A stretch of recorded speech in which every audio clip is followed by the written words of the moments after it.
Что мир может сказать про Таджикистан? Досмотрите это видео до конца, и вы узнаете, что еще может сказать мир о стране. Подписывайтесь на наши обновления, чтобы быть в курсе о всех новинках на нашем канале. У нас был очень предметный разговор, касающийся всего комплекса развития отношений между Россией и Таджикистаном.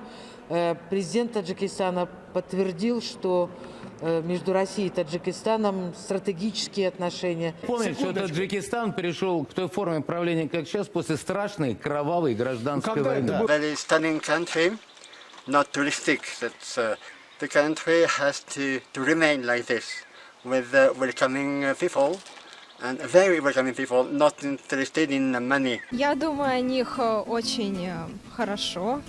Ну, я думаю, что хорошие люди. Ну, у меня знакомые есть, и они очень открытые, веселые. Abroad, in some countries, people are interested in money, not here.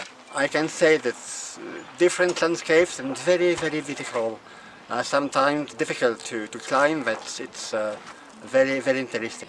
Отношения союзничества, что это отношения взаимовыгодные как для Таджикистана и для России, подтвердил заинтересованность Таджикистана, так же как и мы со своей стороны, в углублении, развитии, расширении наших связей в самых разных сферах. Ну, это очень хороший человек, который чтит свои традиции, чтит свой народ в целом. Друзья, так как нас встретил Душанбе, не встречал ни один город, в который мы приезжали. Как вы относитесь к таким высказываниям? Свои ответы пишите нам в комментарии под этим видео.